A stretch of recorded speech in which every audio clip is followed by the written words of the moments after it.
This is David Adesanya, your uncrowned 145-pound champion, here with two-time middleweight champion Israel, the last Stylebender, Adesanya. How are you, champ? I'm very well. Just chilling, working, living. All right, we are 5 weeks removed from UFC 287. Sure. Yeah, 5 weeks. Feels long ago. I'm only starting to forget about it now. I realized one thing. Sorry to cut you off, carry on. Yeah, I forgot about it because it was so, for a moment there, it consumes you a little bit, and it's just everything was just about the fight, and then the aftermath. You ride the high, you watch all the content. I don't know, you just get so buried in it, and then recently I'm you see the highlights. Hey, that's right. Yeah, that happened. Yep, it is. Even me, I realized it was 2.5 or 3 weeks since I watched the fight. This is something that happened when I was just running through dudes in kickboxing, and I was just winning. Initially, when I started fighting, I'd my first, second, third fight, I'd watch it over and over again. 3 months, almost every day or every day. And then it got to the point where it was 20 fights in, 30 fights, 40 fights, and you watch it maybe 10 times. Then it got to a point where it was just I'd watch a fight, this is around China, I'd watch a fight once. After I do it, and then cool, what's next? And I look at the next thing. So it got to a point I kind of had to realize you need to appreciate these moments and not just because I think after I had my first KB loss, or maybe second KB loss, I remember just winning again and realizing fuck, that's right. Remember what it felt like to win. And yeah, it'll fade away. But when I was just okay, what's next? I realized that you got to sit and appreciate it, soak it up. Even though I was saying when we didn't watch Bert Kreischer, he's I love what Izzy does. That he knows how to celebrate. And I never thought about that. And he explained it better his way. But yeah, you have to celebrate those. So yeah, it's been 3 weeks since I watched the fight, and I How many times have you watched it? All together now. Short fight. Yeah, all together now maybe 9 times. But then I watched it again on Saturday. This Saturday, first time in 3 weeks, just to go through it again. But yeah, it is all consuming and it's everything. And it's just I think because of also the magnitude of the fight, who it was, it's myself, what was on the line, everything. And to get over that's it amplifies it so much more. And it's still amplifying. I'm glad I have the tools now to know how to you know how you said the other week you were you had post-fight blues. I haven't had that. And also training as well, that helps. I'm back in the gym learning again, having Craig over and shit. So what would you say you are at? Because altitude-wise, because you said you were high for a long time. You were you wanted to go to the casino and lose 20 grand to make you feel sad. So where would you say, let's say, cruising out to 40,000 feet, how close are you to landing? Nah. Or are you still? I'm still in the air. Still in the air? Yeah. Not even about the fight. I think just life. Everything. Just everything, the combination of everything. But life itself is exciting. Things that we're doing as a family, things we're doing as a business. What we're doing with Stylebender, we just crossed the milli, so shout out to yous. A lot of things, and everything just kind of adds to my cup, if you will. And yeah, like I said, I'm glad I have the tools now, because back in the day, young Israel, if I didn't know how to handle this, I'll come back home and then almost immediately, boom, crash, and you try and fill that up with the wrong things, and fill your cup up with the wrong things, and then end up, your cup runneth over in the worst way. So yeah. For me, I'm glad I have the tools now to learn how to calm down a little bit. And something else will happen, gust of wind will pick up, boom, we'll back up again. And just be chilling, gliding, and then it starts to come down slowly rather than just boom, crash. Yeah. All right, you're back in the gym, upgrading your software. Talk to me about it. First off, talk about the difference between in-camp training and out of camp, the way you put it, upgrading the software. Being in camp is pretty much you're getting ready for a fight. You have 6 weeks, 5 weeks, 8 weeks, 12 weeks. The majority of that time, you're getting ready, getting fit, getting physically ready for a fight. But this is the time, learning new skills at that time, you learn some new shit, but it's better to learn out of camp. Learning new martial arts skills, learning how to do this in this game, defend this, and certain things. So I've got so much free time now to my next fight. I'm working strength and conditioning. Fucking AB puts it in, he'll be telling me, I just go, He'd be like, yeah, so this week we're gonna deload, then we're gonna put on a new block and this and that. I'm just like, Just talking about that, have you ever had a period in your career where you don't have a fight, but you're not in the gym? maybe like 2 weeks. I'm on the gym. I think that might be the most 2 or 3 weeks. But that's like after a fight you're After recovering. a fight, yeah. But I'm just saying in general, like In general, no. Because some fighters say that they're not in the gym until they have a fight booked. I can't do that. First of all, people that help you, you got to help them as well. That's one thing. And because of my travel and stuff, it's really hard, but I still make sure whenever I can, I help them and give my body. But now is the time to like soak up knowledge. Like today, some of the shit we learned, we just spent on today, back takes. Oh, no, not back takes. Should I even say? To talk about it, we'll talk about Craig Jones. Craig Jones is here. You brought him out here. Yeah, you guys have seen him around. Yeah. So Craig, I like him. I like the work that he and Frank did with Alex for Islam, because he's a long guy as well, similar frame to myself. What weight class would you say he was? He's like, I think he's 205, 195. Like he's big boy, thick dude as well. But I feel like his game, I like a lot about his game. And he's like magic, bro. Like same thing when I'm at Atos, it's like some of these dudes at Jiu-Jitsu is literally like magic, but he, like some of the shit he does, I'm just like, he does it so effortlessly, And I'm seeing parallels between that and then my striking. And I'm even like, it's amazing. I love learning. I love I like the journey of it. So what's Craig like as a person, just in general? He's cool. He's like a ninja sloth. What's a ninja sloth? You know what a sloth is, right? Yeah. Long arms, just chills in a tree. Hey. Even like in class, sometimes he'd be like, okay, guys, I can't do his voice, but like he's just like, all right, guys. And then people in the back will still be talking. So I have to, hey, because he doesn't project his voice sometimes. He's very soft as a person, which I like. I think that's why, even when he shakes your hand, I appreciate that from men. He doesn't try and crush. He shakes your hand. It's just like he caresses your hand. Like it's firm, but just like it's nice. Because sometimes so many times after sparring, I had to learn how to fist bump people because they're just like excited to meet you or guys who like to, I'm like, fuck, I was just punching. Like, it's annoying. So yeah, just soft as a person, but he's a bad motherfucker. But I really like that. He's just chill. He's not a typical rah, rah, rah. Yeah.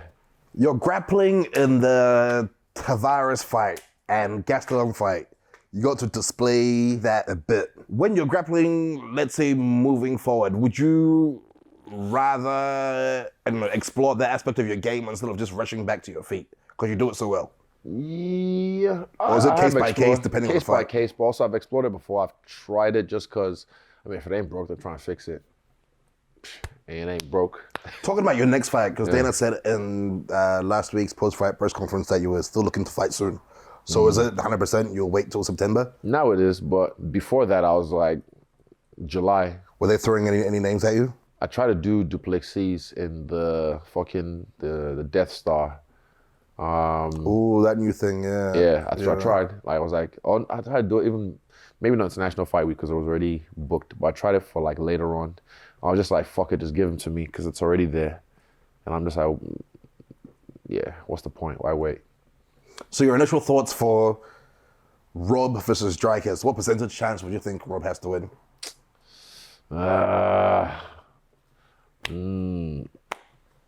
This is the game we play. Right now. 3-round fight. Fuck, I just thought, that's right, it is 3 rounds. Percentage, I say Rob can probably And Dricus has 2 nostrils now. Yeah, ooh. That's a new mythical fighter, 2 nostril Dricus. Yeah. Fuck, let me see. I'd say with Rob can probably get him out of there in the 2nd round or just beat him up for 3 rounds. Dricus' only chance is I don't like to say there's no way because there's always a way. But he can't outlast Rob. I think Rob will be faster than him, fitter than him. So yeah, he might just have to just make it ugly. Rob can also fight ugly as well. So yeah, we'll see. 90% chance, Rob? Yeah. It's honestly 70. But you really want Dricus? I really want Dricus. Maybe that's why I'm being biased. Does it bother you again that you might have to fight Rob in his backyard for the 2nd time? No. I think there's another story there. It's in a new state or city in Australia, another stadium, I'm sure.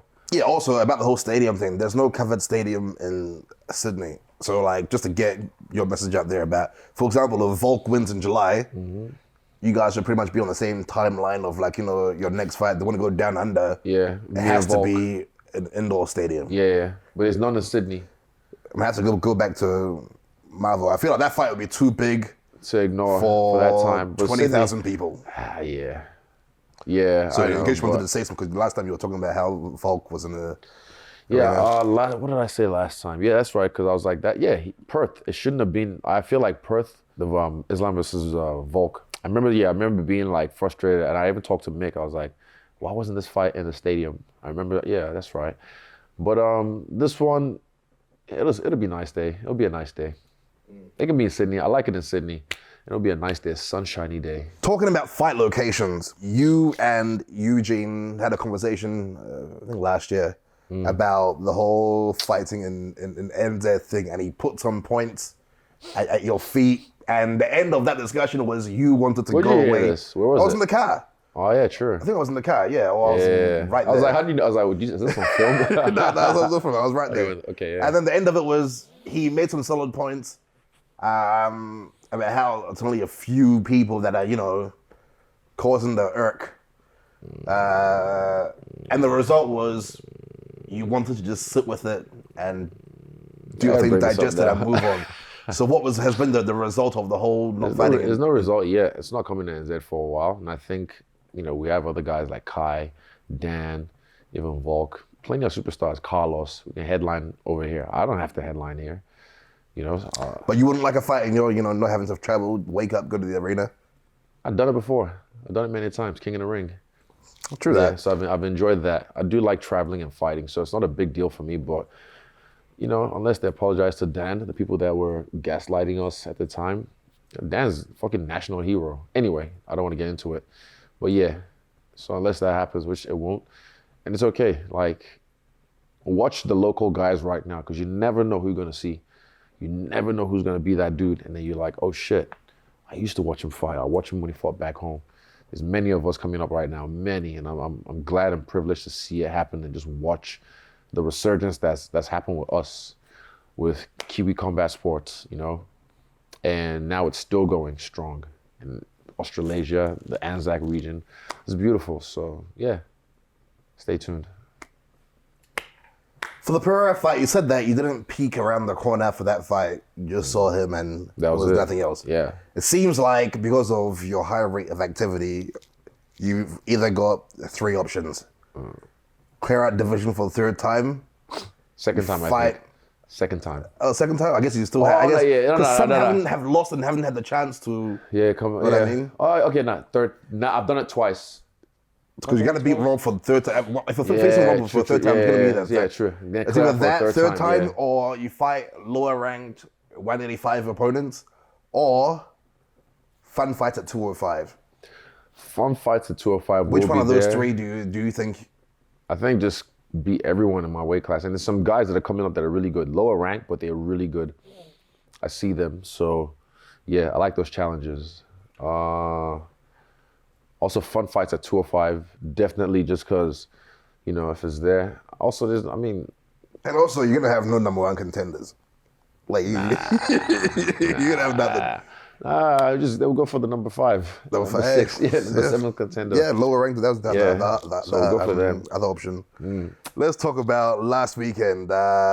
We missed the reaction video, but it was a fire card. I've got my one. I actually have a reaction, but it's of what, Carlos? Yeah. Oh, I should have sent it through. No, it's not. I fucked the angle wrong, the camera angle, and also I didn't sleep. I got the angle wrong. Oh my God. Not even in the frame. Nah, that was my bad. My alarm didn't go off. I was on, bro. What did you think of Carlos's fight? Fuck. Honestly, I'm just like, I was so excited because as soon as you can just see, I asked Andre during the week, how's he looking? How's he feeling? He said he's sharp. And he's just been focused. Carlos knows how to just hunt, stalk the prey through the week, stay himself and chill, and then eventually just, when it's time to hunt, he's right there and just, let's go. Bah. So yeah, I love the fact he came out to the Rock's theme. I was hyped. And then, just went in there, pretty much showed the dude, oh, you can come in, what? Boom, clipped him and then. So fast of that. Boom. Check left And hook. it wasn't even that hard. It was just like, it's hard, obviously. Let's say he's the hardest hitter in CKB. Hardest kicker. Kicker. I think hitter might be either junior, I don't even know now. There's so many, I'm trying to think, Hemi. All the more kicker, Carlos. He kicks like a fucking. Fuck him, he's not the hardest hitter. Fucking. Wouldn't want to find out who the hardest hitter is. Of what? Oh, just Punjab, I'm just saying, I wouldn't want to get fucking. Nah, who's the hardest hitter? Nah, just through the pads, you can feel it. Yeah. What else? Also, Ian Gary, I know you like him. He had. Oh yeah, bro, he's clean. He even called it. I think he said something. I saw today or yesterday, like a clip of him talking prior, saying they wanted to catch him with a high kick, a right high kick, anything else in an accident. And yeah, I like the way he just carries himself. Saw the dude, what's his name? D-Rod. Saw D-Rod during fight week, said what's up, because they were trying to I think D-Rod was trying to ignore him or staunch past him. But the way he just approached it, we're gonna fight. What's all this? You don't have to have beef about it. I like beef though. But if there's no beef, you don't have to manufacture the beef. Let's be professionals, and that's cool. And the way, he's got that spirit about him. He's just that dude. Yeah, he's one of my favorite prospects out now, and I like how he's a player in the game for sure. He's also has that nomad thing. He likes to travel around with his family. He says he wants to come to NZ and train with you. Train with us. But in between fights, he's getting better. He's upgrading the software. Yeah. I think he's just a future champion for sure. Even right now, because he's young, so he's definitely a future champion. All right, let's talk about some MMA news. Francis got the deal that he was hunting for, signed with PFL. How happy are you for him? Stoked. One thing I didn't like, I'll say, is fucking what one did when they were, Francis put it out to them first. This is the offer I have on the table. Can you guys match this? They couldn't match it, and then, they put out that statement saying, we are withdrawing. And then everyone tried to hop on about it, and then just I just thought that was shady. They didn't have to do that. But anyway. But as a friend of yours, seeing all the flack that he copped online. I was just people started to talk shit. I was just like, the fuck? Stay tuned, relax, But yeah, it's good news. It's good for the game, I think. What I really liked is how he, his opponent is guaranteed $1 million. That's cool. What he's doing with PFL Africa. Even already, I like AKO, African KO, the one that Kamaru has. Yeah, I saw highlights. I like some of the fights I see on there, so you can see the potential already. PFL Africa or whatever, that's gonna. And Francis has a seat at the board or at the table. That's cool. Yeah, but also even this thing his opponent is guaranteed $1 million. How many fighters are gonna be right? I need to get to the PFL. I want to fight Francis because now Francis is the guy. He's the money fight. So that's another twist on it that I like. I think also the UFC, they're not dumb. That's actually a smart thing that I think people haven't pointed at. That people are going to be like, okay, I want this. Of course, they'll see that. Oh, if I fight Francis, I'm guaranteed $1 million. And even the high level guys that contracts are running out. They'll drop out. Yeah. But I think the UFC, they're not dumb. They'll take notice. They know how to adapt. And when something like this happens in another field, it creates a big ripple in the game. And a big enough ripple can force the UFC to change the way, even a small change. Yeah, that's what, because they were unhappy that Shane Burgos got signed by PFL. Dana wasn't happy that whoever does the contracts let that go. Yeah, because Shane, I think the last fight was Barboza. Yeah, well, regardless, Shane always comes to fight. He's a guy you don't want to, you want to in your promotion, but he's happy with this contract. Showtime's happy with his contract with PFL. There's a lot of guys. Yeah, I feel like the UFC, I think I already said at the post-fight press conference, find a clip if you can. Francis made the right call. I'm not going to hop on about it, but he's right. It's little things, He's asking for things that should be mandatory. He wasn't asking for, crazy, ridiculous, diva-ish demands, Even something as little as for the guys fighting on the opening, having the fourth or third cornerman being paid for and their hotels being paid for, that sets them up nicely, and they don't have to fork it out of their 10 and 10 or maybe even 10 to pay for their fourth or third cornerman, little things like that. So he's not being a diva. He's asking for reasonable demands, and I felt like he should have got them. But again, he told me, I said that's not how we do business, but the way we do business has to change, and it will change. He's just the guy to kick in the door. But the UFC will make change. It just, Rome wasn't built in a day or whatever. So this is a big fucking move. So it causes a ripple that forces change. Yes, I agree. Yeah, talking about Dana and I only heard about it a little bit today. I'll fill you in on the ones that pertain to you. Yeah. But I like the special announcement thing because it builds up like, How does he do it? How does he do it? I mean, I was in bed, I saw his post, and it's like, I'm going like special announcement in 30 minutes. Oh, okay, I was on the live, but it's a lot better than just doing like a little post. All right, the big ones, we'll start with Alex versus Jan. Do you think it's, I don't know, he was supposed to be on 6-month suspension after getting brutally Flatlined. KO'd like that, but it's gonna be 4, Shut down. 3.5 months-ish of him coming back. You fought Jan before. How do you think that fight plays out? I think Jan's going to take him down and just beat him up there. I don't think Jan will stand with him for a bit, but eventually just get him to the fence or try and take him down the way he took me down.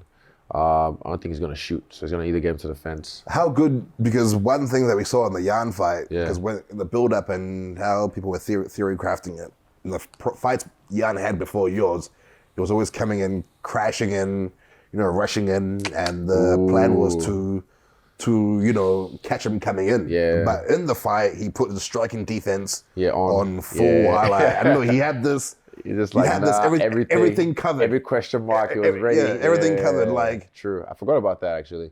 It's weird, like because I was like, that's right. As you're saying that, that's right. That was how frustrating was that to face? It wasn't frustrating at the time because I was still catching him sometimes, but also it was just like, it's respect. Yeah, it was also something that no one expected because everyone just thought that, I thought he was gonna come and like fight the way he normally fights, but then he did that at the right times and took me down. So he could get caught coming in. He could depends. What if he gets him down? You can keep him down. I don't know. We'll have to see. I don't know. Fuck, I'm not doing a fucking prediction for this fight, but right now it's funny. I think it's a nice matchup to make. To the BMF belt. I didn't realize the BMF belt was like still in play, but I guess if it is, that's cool. And it's even like a title that I guess it could be here to stay. Would you want to fight for it? Maybe. Like if you're, I don't know, what do you quantify as a BMF? I'm like a fucking nerd or whatever. I don't so bring like the anime belt. Yeah, anime belt. Ooh, make my own one. Fuck, imagine that. The things I can put on that'd be fun. Nah, but I'm trying to think, like, what quantifies a BMF? Is it like a look? Is it a persona? Is it a style? Is it just violence? You just bleed all the time every time you fight? What is it? Like, I don't know. I'm trying to think now, but I'm like, what?